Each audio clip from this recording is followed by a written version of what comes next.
Oke, selamat datang. Coba bayangin deh, setiap tahun itu ada jutaan artikel ilmiah baru yang terbit. Gila kan? Ini tuh ledakan pengetahuan yang luar biasa. Tapi, di saat yang sama, ini juga jadi tantangan yang super besar.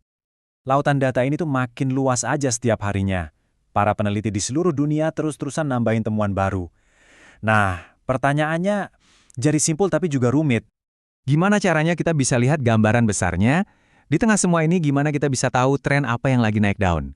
Atau, di mana sih celah pengetahuannya?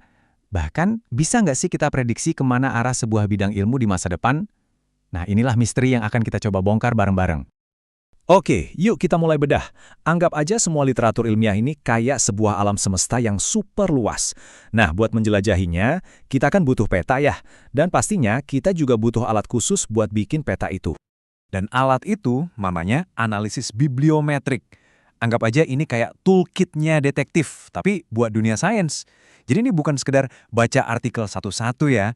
Ini metode kuantitatif buat memetakan seluruh lanskap pengetahuan secara objektif. Keren kan?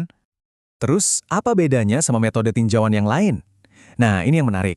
Kalau tinjauan literatur biasa, itu kan kualitatif ya, fokusnya ke puluhan makalah buat topik yang super spesifik. Kalau bibliometrik, ini mainnya di skala besar. Dia pakai data kuantitatif dari ratusan bahkan ribuan makalah buat memetakan satu bidang ilmu secara keseluruhan. Jadi, kenapa sih metode ini powerful banget? Ya karena ini bikin para peneliti bisa melihat hutan, bukan cuma pohon-pohonnya.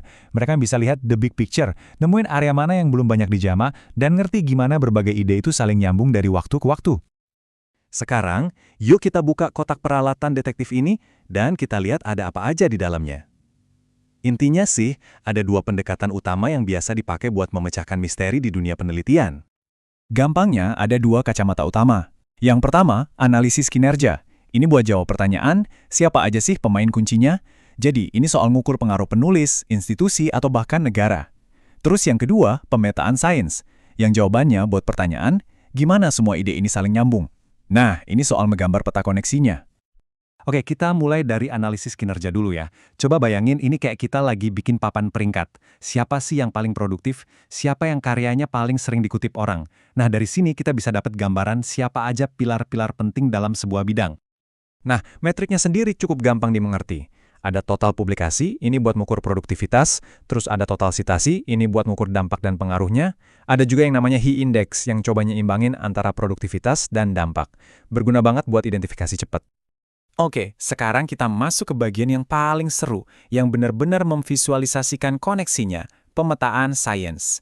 Kalau tadi analisis kinerja itu kayak kartu profil pemain, nah yang ini tuh papan investigasi detektifnya, lengkap dengan benang-benang merah yang nyambungin semua petunjuk. Di dalam pemetaan sains ini, ada beberapa teknik spesifik yang bisa kita pakai buat ngelihat lini masa sebuah bidang penelitian. Jadi kita bisa tahu dari mana sih asalnya, sekarang posisinya di mana, dan kira-kira ke depannya bakal kemana. Nah, ini keren banget sih cara kerjanya buat memetakan lini masa itu. Buat lihat fondasi masa lalunya, kita pakai yang namanya analisis kositasi. Buat ngerti gelombang penelitian yang ada sekarang, kita pakai penggandengan bibliografis. Dan buat ngintip masa depan, kita bisa pakai analisis kokata. Yuk kita bedah satu persatu. Analisis kositasi ini logikanya simple banget. Gini, kalau ada makalah A dan makalah B yang sering banget dikutip barengan sama makalah-makalah lain, ya kemungkinan besar dua-duanya ini ngebahas topik yang mirip atau sama-sama fundamental. Ini cara jitu buat nemuin karya-karya dasar yang ngebentuk sebuah disiplin ilmu. Nah, kalau penggandengan bibliografis, ini logikanya dibalik. Kalau ada makalah baru, sebut aja C dan D, sama-sama ngutip referensi lama yang identik, kemungkinan besar C dan D ini lagi ngerjain topik yang sama di garis depan penelitian. Nah, ini dia cara kita ngelihat tren-tren yang lagi hot sekarang. Terus, gimana soal masa depan? Nah, ini pakai analisis kokata. Jadi dia ngelihat kata kunci apa aja yang sering muncul barengan di artikel-artikel. Seperti kata penulis sumber kita, dengan analisis tren kata kunci ini, kita bisa mulai memprediksi loh kemana sebuah bidang akan bergerak. Keren banget kan? Oke, jadi kita udah lihat nih alat-alatnya. Pertanyaannya sekarang, gimana sih seorang peneliti beneran ngelakuin investigasi ini? Tenang, untungnya ada proses yang jelas dan terstruktur yang bisa diikuti. Prosesnya itu ada 4 langkah utama. Pertama, tentuin dulu misinya apa. Kedua, pilih peralatan yang pas. Ketiga, kumpulin petunjuknya alias datanya. Dan ini penting banget nih. datanya harus dibersihin dulu. Terakhir, baru deh jalanin analisisnya dan sajikan temuannya yang seringnya dalam bentuk peta visual yang, wah keren banget deh. Oke, coba kita zoom out sebentar. Setelah kita lihat semua teknik dan langkah-langkah tadi, kenapa sih analisis bibliometrik ini penting banget? Apa sih gunanya? Intinya, sebetulnya ini jawabannya. Analisis bibliometrik itu ngambil lautan data yang tadinya kelihatan kacau, masif, dan gak beraturan, terus ngubah itu semua jadi sebuah peta yang jelas. Peta pengetahuan manusia. Peta yang nunjukin di mana posisi kita sekarang, dari mana kita datang, dan kemana kita mungkin akan pergi. Jadi, poin-poin pentingnya apa aja nih? 1.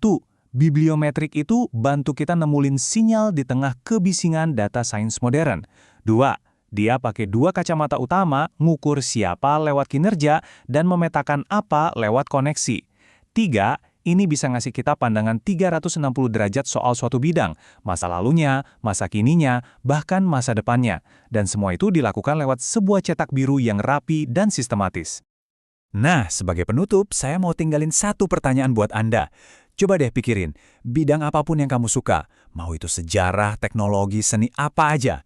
Kalau kamu punya alat canggih buat memetakan itu semua, koneksi tersembunyi apa sih yang paling bikin kamu penasaran buat diungkap?